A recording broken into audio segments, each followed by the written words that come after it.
Hello दोस्तों, स्वागत है आप सभी का हमारे इस चैनल पर। तो प्यारे दोस्तों, मैं आपको पढ़ा रहा था मैकबेथ और मैकबेथ का एक्ट फर्स्ट सीन थर्ड में आपको पढ़ा रहा था। और अभी तक इसके 4 पार्ट्स आ चुके हैं, यानी कि 4 पार्ट आ चुके हैं सीन थर्ड के। और आज इसका 5th पार्ट होगा, 5वां पार्ट होगा। आज ये आपका जो सीन थर्ड है ये कंप्लीट हो जाएगा। थोड़ा सा समय ज़्यादा लगेगा तो मैं ज़्यादा समय देने के लिए भी तैयार हूँ।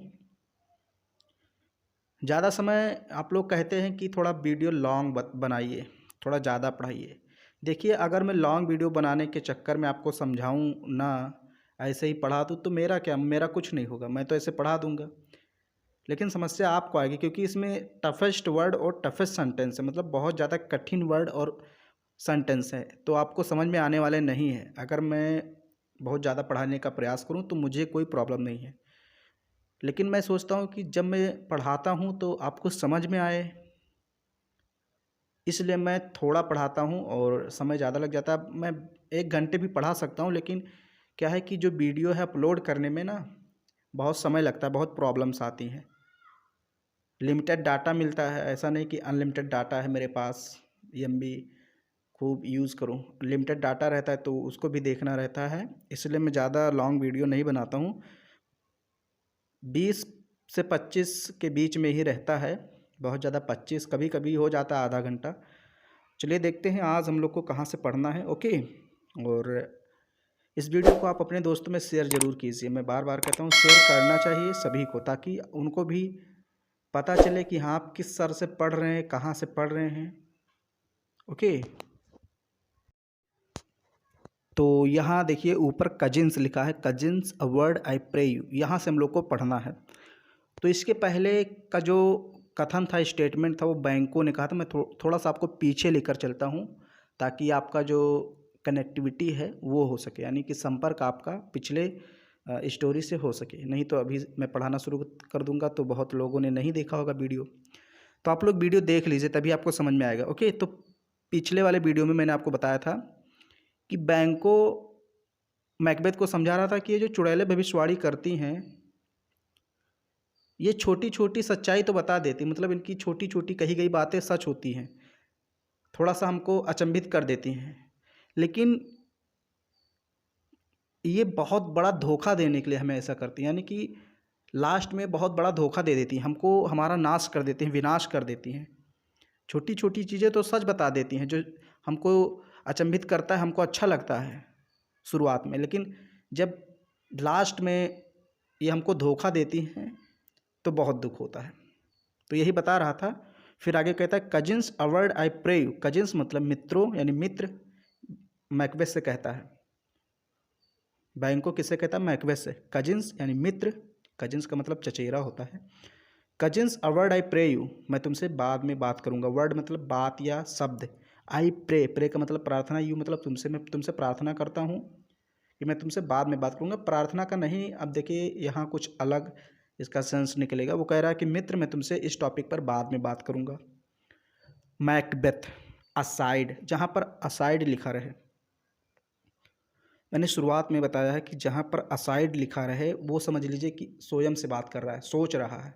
जैसे कभी कभी आप अकेले में होते सोचते हैं ना, तो मैकबेथ भी, हालांकि बैंको साथ ही में है, बट मैकबेथ अपने आप में खोया हुआ है, और चूंकि उसे थेनप कैडोर और थेनप ग्लेमिस बना दिया गया, इसलिए सोच रहा है उस बारे में। तो मैकबेथ असाइड, असाइड का मतलब सोच रहा है। क्या सोच रहा है? Two truths are told as happy prologues to the swelling act of the imperial theme. I thank you gentlemen. अब देखिए ये जो है, ये लाइन टफेस्ट लाइन है, मतलब इस एक्ट की सबसे टफेस्ट लाइन, सबसे कठिन लाइन मेरे ख्याल से यही है। Two truths are told as happy prologues to the swelling act of the imperial theme. पहले मैं तो मीनिंग बता दूं आपको, तब आपको समझ में आएगा। देखिए, टू ट्रूथ्स आर टोल्ड मतलब दो जो सच हैं, जो 2 कथन थे वो तो सच हो चुके हैं। टू ट्रुथ्स, दो सच हो चुके हैं। कौन कौन से? यानी थेनॉफ कैडोर, थेनॉफ ग्लेमिस में बन चुका हूँ। मैं अभी बता नहीं रहा हूँ, अभी आपको एक प्रकार से मीनिंग बता रहा हूँ। और हैप्पी प्रोलॉग्स का मतलब होता है महान प्रस्तावना। प्रोलॉग्स मतलब क्या होता है? प्रस्तावना। जैसे आप कोई ऐसे लिखते हैं तो शुरुआत में प्रस्तावना लिखते हैं ना, फिर उसके बाद कुछ टॉपिक्स लिखते हैं। शुरुआत में प्रस्तावना है, भूमिका जिसे आप कहते हैं। तो ये जो दो सच हो चुके हैं वो किस रूप में हुए हैं? हैप्पी प्रोलॉग्स यानी प्रस्तावना के रूप में। यानी और मतलब जैसे जो दो उसके सच थे वो सही हो चुके हैं, जो कथन उसने बोला था वो सच हो चुके हैं। किस रूप में? एज हैप्पी प्रोलॉग्स, महान प्रस्तावना के रूप में। To the swelling act of the imperial theme. Swelling act का मतलब भविष्य में होने वाला काम। ऑफ द इंपीरियल थीम, शाही विषय का। इंपीरियल मतलब शाही यानी राजाओं वाला, और थीम का मतलब विषय। यानी मैकबेथ कौन सा काम करने जा रहा है? शाही काम करने जा रहा है। समझिए, यहाँ पर थोड़ा सा देर लगेगा, मैं यहाँ पर थोड़ा सा रुकूंगा क्योंकि इसके बाद की लाइनें इजी हैं, तो मैं बहुत तेज़ भागूंगा, लेकिन यहाँ पर मैं रुकूंगा। स्वेलिंग एक्ट का मतलब भविष्य में होने वाला काम, और कौन सा काम? ऑफ द इंपीरियल थीम, शाही विषय का काम। शाही मतलब मैकबेथ राजा बनने वाला था ना, तो उसको कुछ काम करना पड़ेगा। तो जैसे आप कोई ऐसे बड़ा सा लिखते हैं तो उसमें प्रस्तावना लिखते हैं, तो ही मैकबेथ जो काम करने वाला है, शाही काम करने वाला है, उसका दो काम हो चुका है प्रस्तावना के रूप में। जैसे हम प्रस्तावना हमारा हो जाता है तो कहते हैं दूसरा लिखो, तो ऐसे इसका जो दो काम था वो प्रस्तावना के रूप में हो चुका है। ओके, और अब ये आगे की सोच रहा है राजा बनने की, तो वही कह रहा है टू ट्रुथ्स आर टोल्ड, दो कथन सत्य हो चुके हैं, यानी दो सच बताए जा चुके हैं।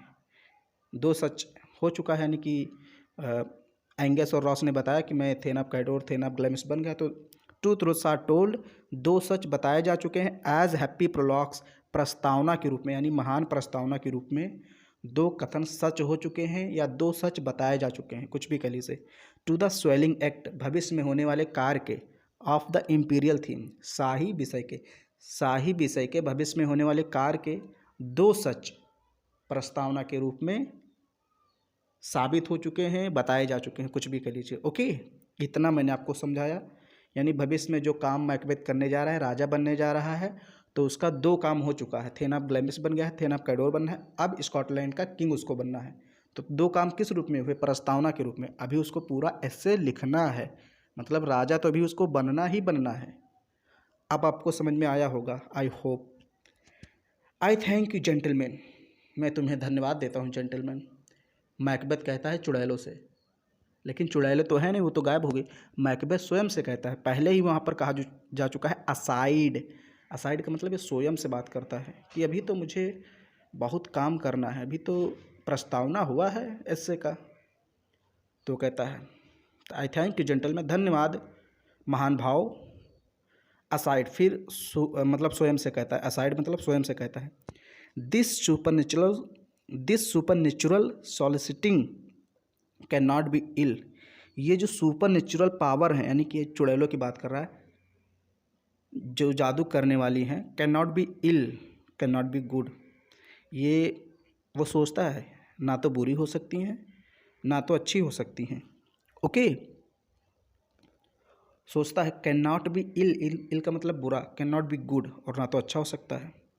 जो इन्होंने बात कही है, यानी सुपर नेचुरल सॉलिसिटिंग, यानी ये जो भविष्यवाणी की है इन चुड़ैलों ने, इन भूतनियों ने, वो ना तो सच हो सकता है और ना तो झूठ हो सकता है, ना तो बुरा हो सकता है ना तो अच्छा। Cannot be ill, cannot be good. अब वो आगे फिर सोचता है इफ़ इल, यदि मैं मान लूँ कि उन्होंने बुरा कहा है, गलत कहा है, why hath it given me earnest of success, तो मुझे पहली किस्त कैसे मिल गई? पहली किस्त, अर्नेस्ट का मतलब क्या होता है? अर्निंग, ऑफ सक्सेस मतलब सफलता का, यानी सफलता का जो पुरस्कार वो हमें क्यों मिल गया? सफलता का पुरस्कार मतलब उसको थेन ऑफ कैडोर बना दिया गया, थेन ऑफ ग्लैमिस बना दिया गया, तो ये क्या है? अर्नेस्ट ऑफ सक्सेस है, यानी उसने सफलता के माध्यम से कुछ अर्न किया है।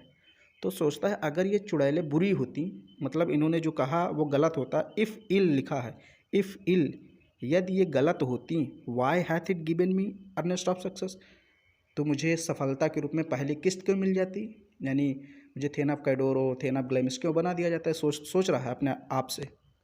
फिर कह रहा है कमेंसिंग इन ए ट्रूथ, जिसकी शुरुआत सच से होती है, यानी कि इन्होंने हमें थेन ऑफ कैडोर बनाया थेन ऑफ ग्लैमिस, इसका मतलब इसकी शुरुआत सच से हुई, यानी ये सच बोल रही थी।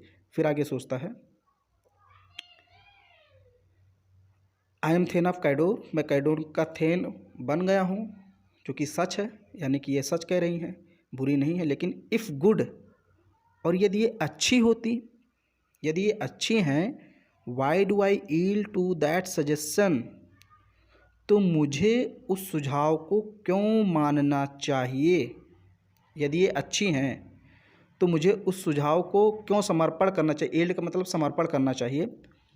Whose horrid image doth unfix my hair, जिसकी कल्पना करने से ही मेरे बाल खड़े हो जाते हैं। अनफिक्स माई हेयर, अनफिक्स का मतलब खड़ा होना, यानी कि फिक्स का मतलब बैठ जाना, एक फिक्स हो जाना, और अनफिक्स का मतलब खड़े हो जाना।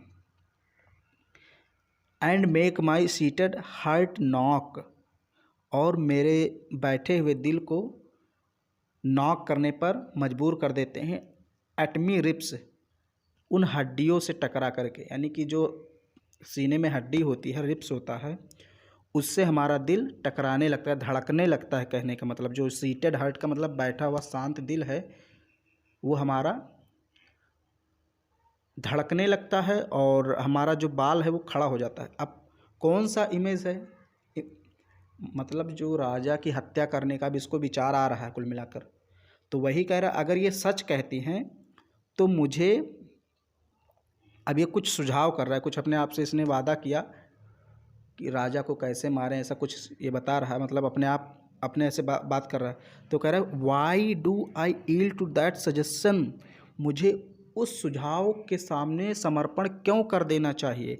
Whose horrid image doth my unfix hair, doth unfix my hair, जिसकी कल्पना करने से ही हमारे बाल खड़े हो जाते हैं। यानी कि जब वो राजा को मारने की कल्पना करता है मैकबेथ, कि राजा को मारेंगे तभी मतलब राजा बनेंगे, राजा को मारेंगे तभी तो राजा बनेंगे, तो उसकी कल्पना करने मात्र से ही हमारे बाल खड़े हो जाते हैं, रोंगटे खड़े हो जाते हैं। And make my seated heart knock at me ribs, और हमारा जो दिल है वो धड़कने लगता है, हड्डियों से टकराने लगता है बहुत ज़ोर ज़ोर से।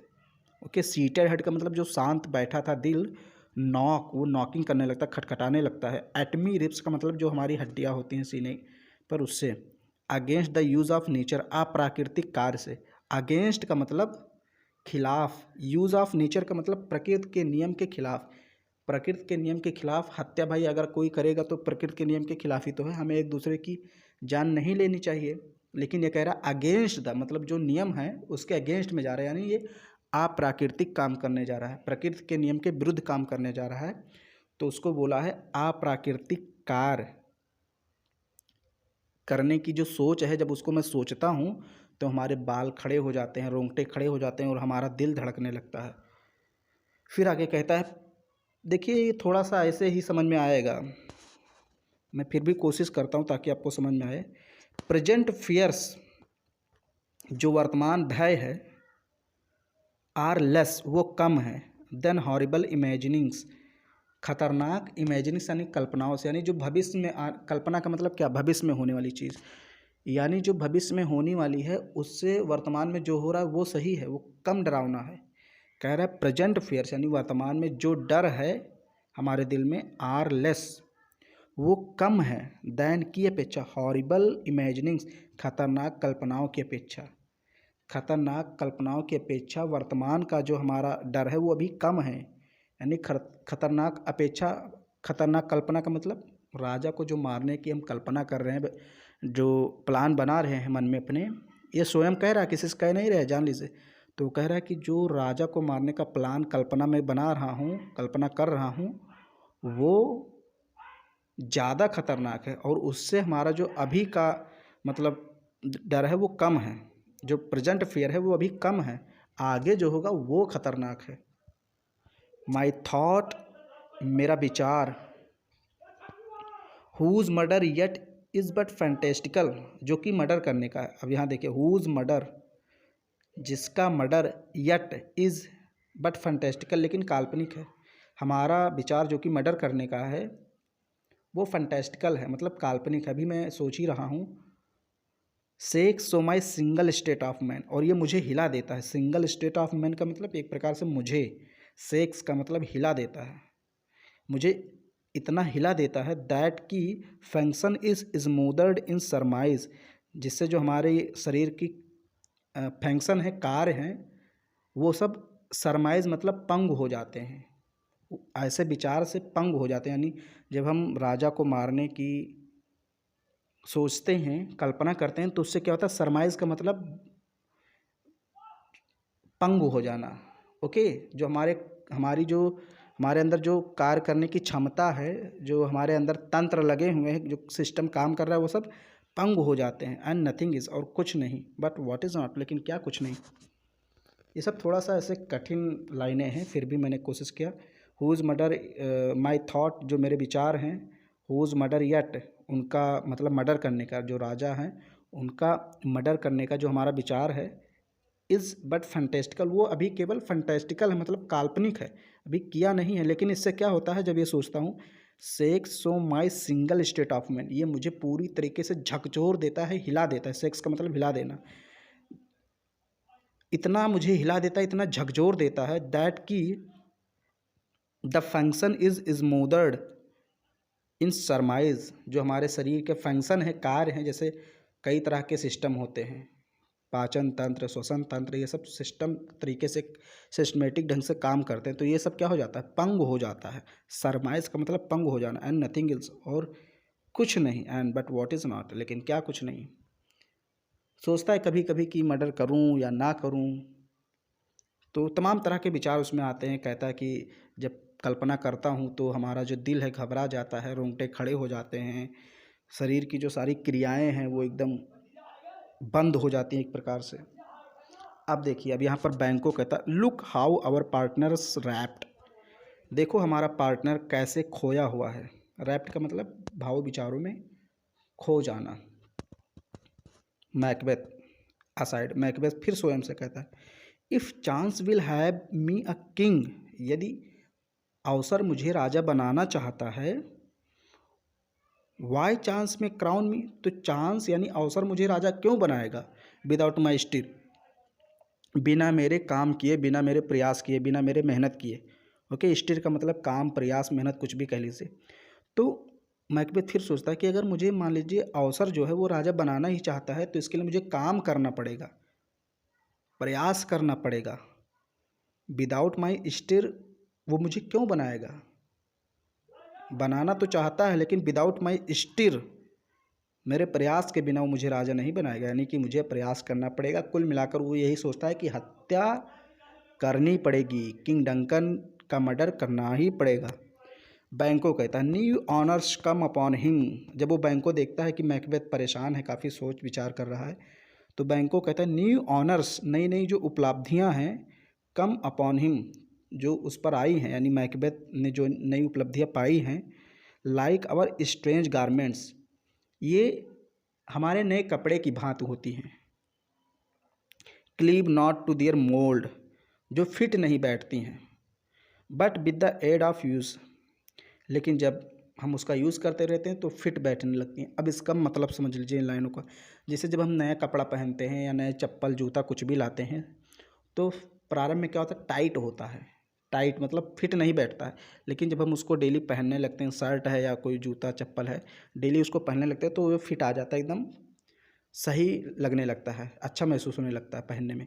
तो वही बैंक को कह रहा है कि मैकबेथ, जो तुम अभी नई नई उपलब्धियां पाए हो, थे ना आप कैडोर बने हो, थे ना आप ग्लैमिस बने हो, ये नए कपड़ों की तरह हैं जो अभी तुम पर फिट नहीं बैठ रही हैं, लेकिन बाद में सब जैसे जैसे यूज़ करोगे वो ठीक हो जाएगा। ओके, तो वही वो जब बैंको उसको देखता है कि मैकबेथ काफ़ी सोच रहा है, काफ़ी घबराया हुआ है, और मैकबेथ क्यों घबराया हुआ है, क्योंकि वो राजा बनने की अब सोच रहा है। उस कि दो जो कथन है वो तो सच हो चुके, अब तीसरा होना है, तो प्लान बनाने लगा अभी से।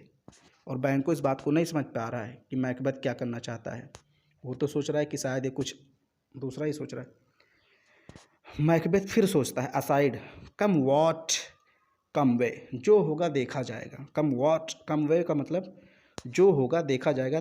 Time and hour runs through the roughest day, यानी समय और घंटे रन्स चलते रहते हैं थ्रू द रफेस्ट डे, बुरे दिनों से होकर के। यानी जो समय है और घंटा है, मतलब कहने का मतलब जो समय है ये बुरे से बुरे दिन को भी समाप्त कर देता है। कहने का मतलब ये है, रफेस्ट डे का मतलब सबसे बुरा दिन जो होता है उससे भी होकर ये समय गुजरता है और अच्छा दिन आता है। तो यही कुल मिलाकर वो कह रहा है कि ये जो बुरा समय है गुजरेगा और एक दिन मैं राजा बनूंगा। फिर देखिए बैंको कहता है, वर्दी मैकबेथ, योग्य Macbeth, we stay upon your leisure, हम यहाँ तुम्हारा इंतजार कर रहे हैं, मतलब तुम्हारी प्रतीक्षा कर रहे हैं। बैंको कहता है मैकबेथ से कि मैं तुम्हारी प्रतीक्षा कर रहा हूँ। यानी कि प्रतीक्षा का मतलब, अरे अगर आप सोचना बंद करो तो हम लोग चले राजा डंकन के पास। रास्ते में सोच रहा था खड़े होकर। तो बैंको कहता है अगर तुम्हारा सोचना बंद हो जाए तो हम चलें, अगर फुर्सत हो। लेजर का मतलब क्या, अगर फुर्सत हो तुम्हें सोचने से तो हम चले अपने रास्ते जहाँ हम लोग को जाना है। तो वही कह रहा, वर्दी मैकबेथ, योग मैकबेथ, बी स्टे, हम रुके हुए अपॉन योर लेजर, तुम्हारी फुर्सत पर। यानी अगर तुम्हें फुर्सत हो तो चले हम लोग, अब निकले यहाँ से कि यहीं खड़े रहें इसे। मैकबेथ कहता है गिव मी योर फेवर, क्षमा करें मुझे। गिव मी योर फेवर कहने का मतलब मुझे अपना पक्ष दे, यानी कि मुझे क्षमा करो। माई डल ब्रेन वॉज रॉट, मेरा जो बेकार दिमाग है वो खोया हुआ था। विथ थिंग्स फॉरगेटन, भूली हुई चीज़ों में। अब झूठ बोल रहा है मैकबेथ। मैकबेथ कह रहा है जो हमारा दिमाग है वो भूली हुई चीज़ों में याद कर रहा था, यानी खोया हुआ था। यानी कुछ भूली हुई चीज़ों को मैं याद कर रहा था। मैकबेथ कहता है बैंकों से कि मैं कुछ भूली हुई चीज़ों को याद कर रहा था, इसलिए हमारा दिमाग उसी में खोया हुआ था, वास्तव में मारने का प्लान बना रहा था। फिर कह रहा है काइंड जेंटलमैन, प्रिय, कह रहा कि प्रिय, मेरा जो दिमाग था वो भूली हुई चीज़ों में खोया हुआ था। योर पेन्स आर रजिस्टर्ड, तुम्हारा जो दर्द है मैं रजिस्टर्ड हो गया है, यानी कि तुम्हारा जो दर्द है, परेशानी है, उसको मैं समझ रहा हूँ। तो अब उसको थोड़ा दूसरे लहजे में बोलता है, कहता है your pains are registered where every day, जहाँ प्रत्येक दिन, आई टर्न, मैं उलटता हूँ, द लीफ मतलब पत्तों को, यानी कि पन्नों को, टू रीड देम, उनको पढ़ने के लिए। अब इसको समझिए, मैकबेथ कहता है कि जो तुम्हारा पेन है, जो तुम्हारी परेशानी है, वो मैं समझ रहा हूँ और उस पर भी मैं ध्यान दे रहा हूँ। ऐसा नहीं तुम जो बोल रहे हो मैं उस पर ध्यान ही नहीं दे रहा हूँ।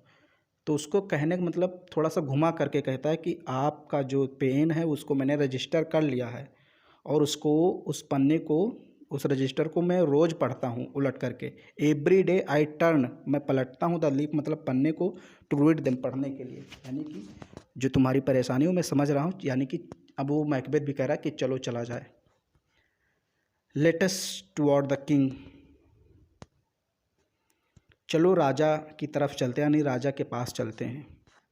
थिंक अपॉन वॉट है चांस, जो मौका हमको मिला है, यानी जो हमारे साथ घटना घटी है। थिंक मतलब सोचो, अपॉन उस पर, वॉट है चांस्ड जो हमको मौका मिला, अवसर मिला है, एंड एट मोर टाइम किसी और समय पर। मतलब हम लोग किसी और दिन बात करेंगे, किसी और समय पर इस बारे में बात करेंगे जो हमारे साथ घटना घटी है। थिंक मतलब सोचेंगे, अपॉन वाट उस चीज़ पर, हैथ चांस्ड जो घटित हुई है, जो घटना हमारे लोग के साथ में घटी हुई है, यानी जो चुड़ैलों वाली बात आई है, भविष्यवाणी वाली बात है। एट मोर टाइम मतलब जब अधिक समय मिलेगा, पर्याप्त समय मिलेगा तो इस पर हम लोग बात करेंगे। The interim having weighed it let's speak our free hearts to each other, और हम लोग इस पर खुले दिल से बाद में बात करेंगे जब हमारे पास अतिरिक्त समय होगा। ओके, यहाँ पर थोड़ा एक दो वर्ड है वो, उसका कुछ खास मायने नहीं है। फ्री हार्ट्स का मतलब खुले दिल से, ईच टू अदर का मतलब एक दूसरे से, स्पीक का मतलब बात करेंगे। मतलब जब हम लोग को समय मिलेगा तो हम लोग इस पर खुल के बात करेंगे। अभी हम लोग चले, मैंने थोड़ा तेज पढ़ाया। बैंक को वेरी ग्लैडली, वो लोग बहुत खुशीपूर्वक चले जाते। मैकबेथ कहता है टिल देन इनफ कम फ्रेंड्स, बहुत हो चुका दोस्त, अब चलो जल्दी से, बहुत हो चुका दोस्त। तो ये जो है आपका तीसरा सीन यानी थर्ड सीन पूरी तरीके से कंप्लीट हो गया। आज का हो सकता है कि आपको कुछ लाइनें ना भी समझ में आई हो, तो एक दो बार देखेंगे और खुद से पढ़ने का प्रयास करेंगे तो ज़रूर समझ में आएंगी। और ये वीडियो अगर आपको पसंद आया तो इसको लाइक कीजिए, शेयर कीजिए और हमारे चैनल को सब्सक्राइब कीजिए।